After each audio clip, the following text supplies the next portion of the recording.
His Excellency Ferdinand Romualdez Marcos Jr., guests, ladies and gentlemen, thank you for honoring us with your presence.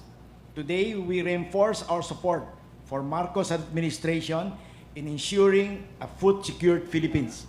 Alam niyo mga kababayan, kaya ko ho itayo itong integrated poultry na ito dahil sa tawag ng mahal nating Pangulo nung siya ay tumatakbo palang presidente, ito na po ang kanyang mga plano. Sabi niya, hindi tayo dapat manatiling mag-i-import ng baka, baboy, manok, at isda. Ramon, tumulong ka. At 10 ng mga ibang businessman, tawagin natin lahat, magtulong-tulong to produce and make our food security happen. Ito po, mahal na Pangulo, nangyari na po. At nakita mo, na witness mo mismo, in tawag mo, na nagawa na natin to. 12 facilities na ganito po ito all over the Philippines. Number 1 po niyan, nasa Pangasinan, Pusurubio Season. Yung pangalawa, nasa Bataan, Locanin. Yung pangatlo po, nasa Sariaya, Quezon. Yung pang-apat po, sa Pasacao, Camsur. Pang-5 po, nasa Iloilo, Liganes. Pang-6 po, Tuburan, Cebu. Pang-7 po, Negros Occidental. Pang-8 po ay Pagadian, Mindanao. Pang-9 po, Zamboanga.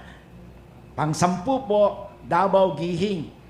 Pang-11 po ay Cagayan de Oro. Pang-12 po, nag-iisip-isip ako sana sa Maguindanao. Bakit doon? Kasi po, sana po mabigyan din natin sila ng food secured at the same time makakreate tayo ng trabaho at economy doon. Mahal na Pangulo, ito pong tawag nyo, nagawa na po namin, and we will make sure na we will continuously develop and make more meaningful project to help create job and minimize the reliance on imported food.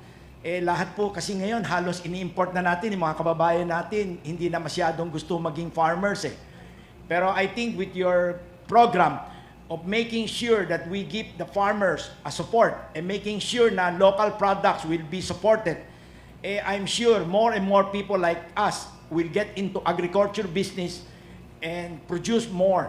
In fact, kung papayagan niyo po ako, makapag-list po sana ako ng lupa or joint venture with the government, NCIP, National Commission on Indigenous People sa Mindanao. Napakarami po natin lupa ron.